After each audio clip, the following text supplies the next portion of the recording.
Hola. Sou Juan Puyol. Hoje você conhecerá minha história.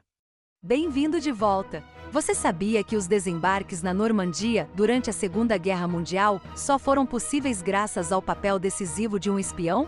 Prepare-se para descobrir a história fascinante e pouco conhecida de Juan Pujol, um homem cujo gênio tático e dedicação inabalável o elevaram ao status de um dos espiões mais influentes e engenhosos do século XX. Sua história foi o maior segredo do dia D. Eu sou Renata Lima e hoje vou lhe contar essa história, só aqui no canal Old Military History.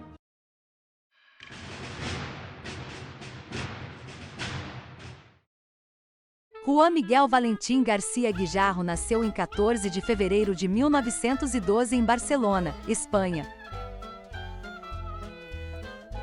Sua mãe era Mercedes García Guijarro, que vinha de uma família muito religiosa. Ela tinha cerca de 20 anos quando se tornou operária na fábrica de Pujol Penha. Após o falecimento de sua esposa, Penha e Mercedes iniciaram um relacionamento, dando à luz 4 filhos: Joaquim, Bonaventura, Juan e Helena. Juan teve uma infância normal, onde nada lhe faltou. Foi educado nos valores cristãos com grande admiração pelos pais, chegando a frequentar um internato. Ele herdou a aversão de seu pai à guerra e à violência, fato que mais tarde o influenciou a atuar como espião, em vez de se alistar voluntariamente para lutar como soldado. Durante a Segunda Guerra Mundial, Juan Pujol era um pacifista. Assim, Pujol decidiu se tornar criador de galinhas. Em 1933, Pujol se apresentou para o serviço militar obrigatório. Foi designado para o 7º Regimento de Artilharia Leve, uma unidade de cavalaria. Pujol foi obrigado a aprender a montar, mas não se identificava com a profissão e não queria permanecer no exército. Em 17 de julho de 1936 começou a Guerra Civil Espanhola, trazendo caos e destruição ao povo espanhol, durando até 1º de abril de 1939. Foi um período difícil para Pujol, em que desertou, foi preso, teve que se esconder e passou por muitas dificuldades. No ano seguinte, 1940, Juan Pujol se casou com Araceli González Carballo. Naquela época, ele trabalhava como gerente de hotel.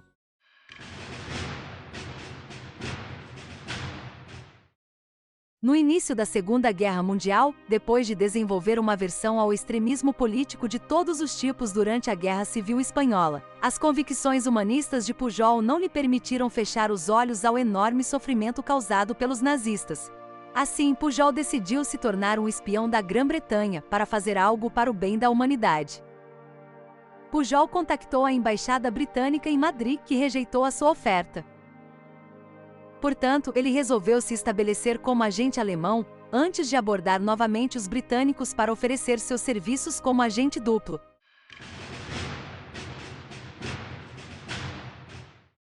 Implacável, ele criou uma identidade falsa como funcionário do governo espanhol, fanaticamente pró-nazista, e ofereceu seus serviços aos alemães. A inteligência militar alemã aceitou Pujol e lhe deu os codinomes Arabel e Alaric, um curso intensivo de espionagem, incluindo escrita secreta, um frasco de tinta invisível, um livro de códigos e 600 libras esterlinas para despesas iniciais.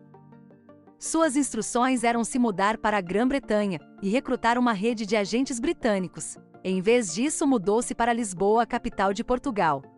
Usando um guia turístico da Grã-Bretanha, livros de referência, revistas da Biblioteca Pública de Lisboa e reportagens de cinejornais que via nos cinemas, Pujol criou relatórios de impressionante credibilidade que pareciam vir de Londres. Durante a sua estadia em Portugal, hospedou-se em Estoril no Hotel Palácio. Ele alegou estar viajando pela Grã-Bretanha e apresentou suas despesas de viagem com base nas tarifas listadas em um guia ferroviário britânico. Durante este tempo, ele criou uma extensa rede de agentes fictícios que viviam em diferentes partes da Grã-Bretanha. Por nunca ter visitado efetivamente o Reino Unido, cometeu vários erros, como afirmar que o seu alegado contato em Glasgow faria qualquer coisa por 1 litro de vinho, mostrando desconhecer os hábitos de consumo escoceses, e que o Reino Unido não utilizava o sistema métrico.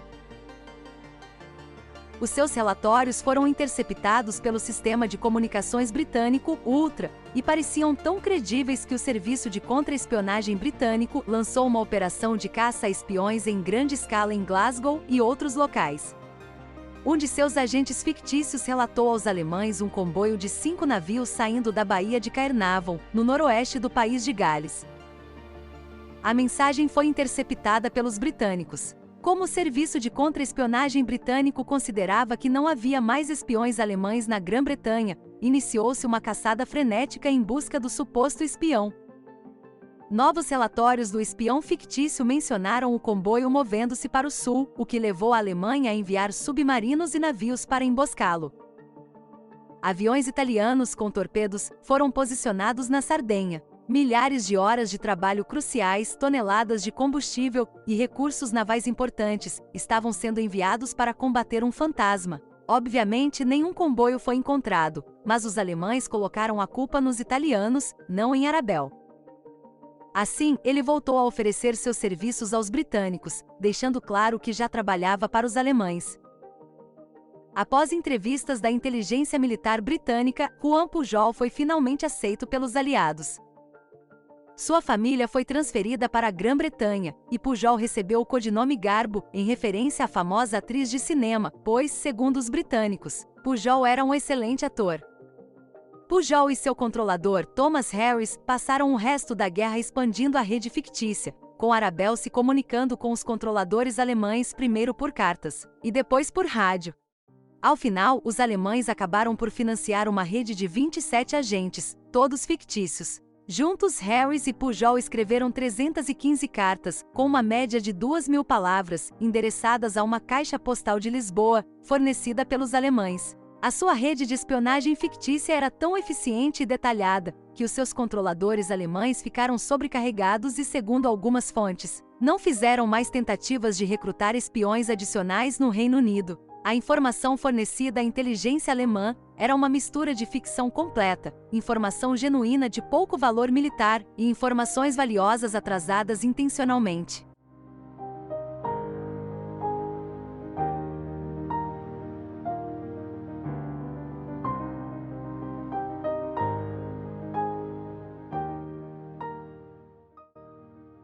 Em novembro de 1942, pouco antes do desembarque da Operação Tocha no norte da África, o agente fictício de Garbo, no rio Clyde, relatou que um grupo de navios de guerra havia deixado o porto, pintado com camuflagem mediterrânea. Embora a carta tenha sido enviada por correio aéreo e carimbada antes dos desembarques, ela foi deliberadamente atrasada pela inteligência britânica, para chegar tarde demais para ser útil.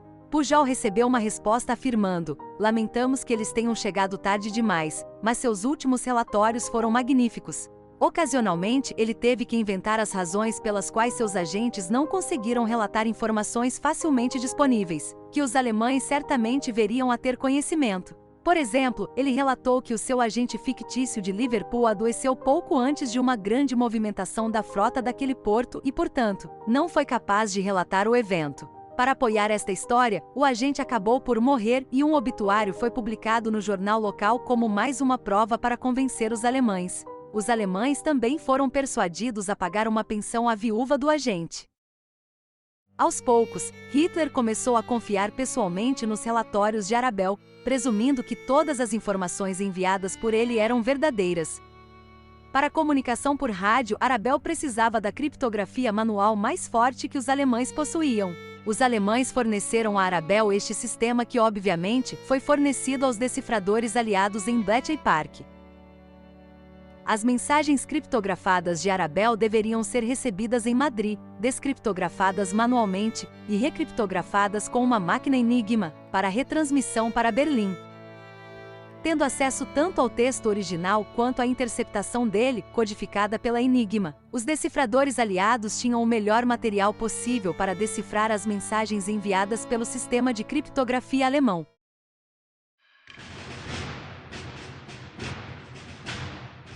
Em janeiro de 1944, os alemães disseram a Pujol que acreditavam que uma invasão anfíbia, em grande escala, na Europa, era iminente, e pediram para serem mantidos informados. Essa invasão foi a Operação Overlord, o maior assalto anfíbio da história. No entanto, Pujol desempenhou um papel-chave na Operação Fortitude, a campanha de desinformação para encobrir a Overlord. Ele enviou mais de 500 mensagens de rádio entre janeiro de 1944 e o dia D, às vezes mais de 20 mensagens por dia. Durante o planejamento da invasão das praias da Normandia, os aliados decidiram que era de vital importância que os líderes alemães fossem induzidos a acreditar que o desembarque aconteceria no Estreito de Dover, em vez da Normandia. Para manter a sua credibilidade, foi decidido que Garbo, ou um dos seus agentes fictícios, deveria avisar os alemães sobre o momento e sobre alguns detalhes reais dos desembarques na Normandia, embora os enviasse tarde demais para que pudessem ser úteis. Foi definido que haveria operadores de rádio alemães apostos para ouvir Garbo durante a noite de 5 e 6 de junho de 1944, pois foi criada a história de que um agente estava prestes a transmitir informações importantes naquela noite. No entanto, quando a chamada foi feita às 3 horas da madrugada, não foi recebida qualquer resposta dos operadores alemães, que só ocorreu após as 8 horas da manhã. Isso permitiu que Garbo acrescentasse mais detalhes operacionais genuínos, mas agora desatualizados, às mensagens transmitidas, aumentando assim sua credibilidade junto aos alemães. Garbo disse aos seus contatos alemães que estava enojado com o fato de sua primeira mensagem ter sido perdida, dizendo que não podia aceitar desculpas ou negligência. Disse ainda que se não fosse pelos seus ideais, ele abandonaria o trabalho. Em 9 de junho, 3 dias após o dia D, Arabel enviou uma mensagem à inteligência alemã que foi repassada ao alto comando alemão. Arabel disse que conversou com seus principais agentes, e que obteve uma ordem de batalha mostrando 75 divisões na Grã-Bretanha. Na realidade, eram apenas cerca de 50. Parte do plano Fortitude era convencer os alemães de que uma formação fictícia, o primeiro grupo de exércitos dos Estados Unidos composto por 11 divisões, ou 150 mil homens comandados pelo famoso general George Patton, estava estacionada no sudeste da Grã-Bretanha. A desinformação foi apoiada por aviões falsos, tanques infláveis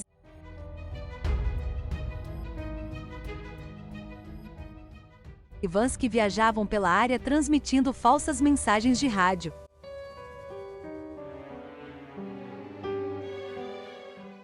A mensagem de Garbo apontava que unidades dessa formação não haviam participado da invasão, e portanto o desembarque na Normandia deveria ser considerado um engodo, para atrair as tropas alemãs que defendiam as praias de Pas de Calais, onde acreditava-se que ocorreriam os futuros desembarques da operação principal. Uma mensagem alemã para Madrid, enviada 2 dias depois, dizia: os relatórios do agente Arabel, recebidos na última semana, foram confirmados sem exceção, e devem ser descritos como especialmente valiosos. Um exame pós-guerra dos registros alemães descobriu que, durante a Operação Fortitude, nada menos que 62 relatórios de Pujol foram incluídos nos resumos de inteligência do alto comando alemão.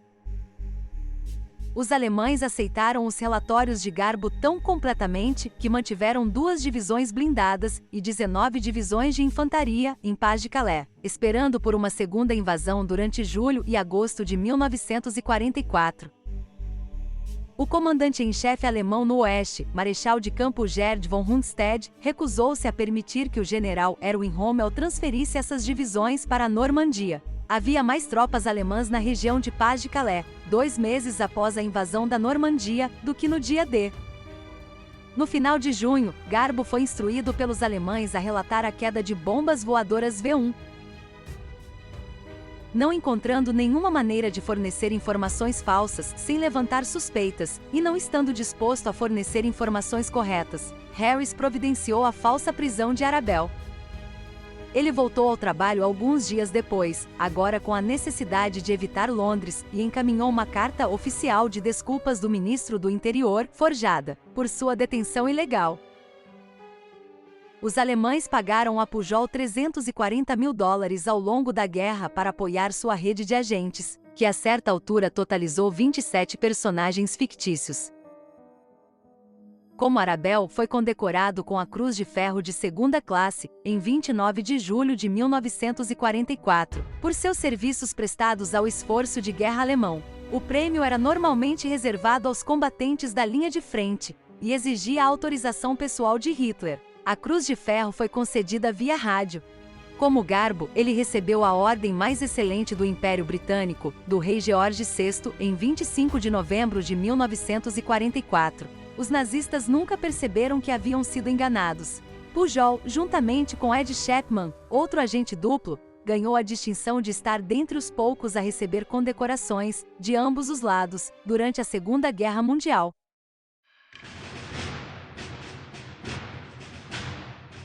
Após o final da guerra, Pujol temia represálias dos nazistas sobreviventes. Com a ajuda do Serviço Secreto Britânico, Pujol viajou para Angola e fingiu a sua morte por malária em 1949.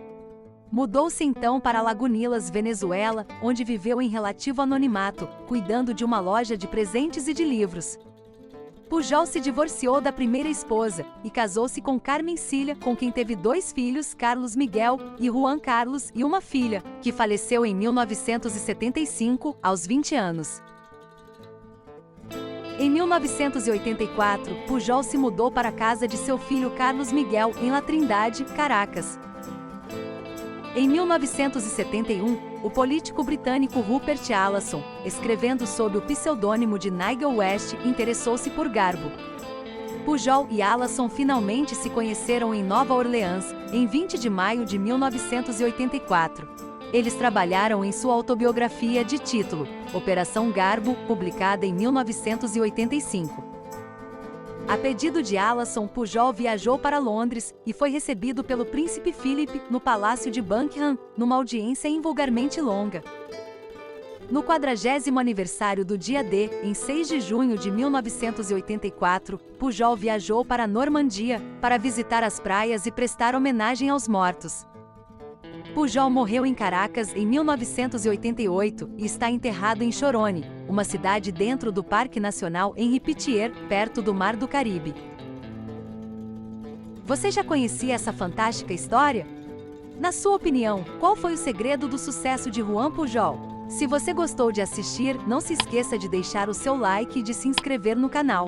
Compartilhe com seus amigos. Isso é muito importante para o crescimento do canal e para produzir mais vídeos sobre a história militar mundial. Vejo você no próximo vídeo. Até lá!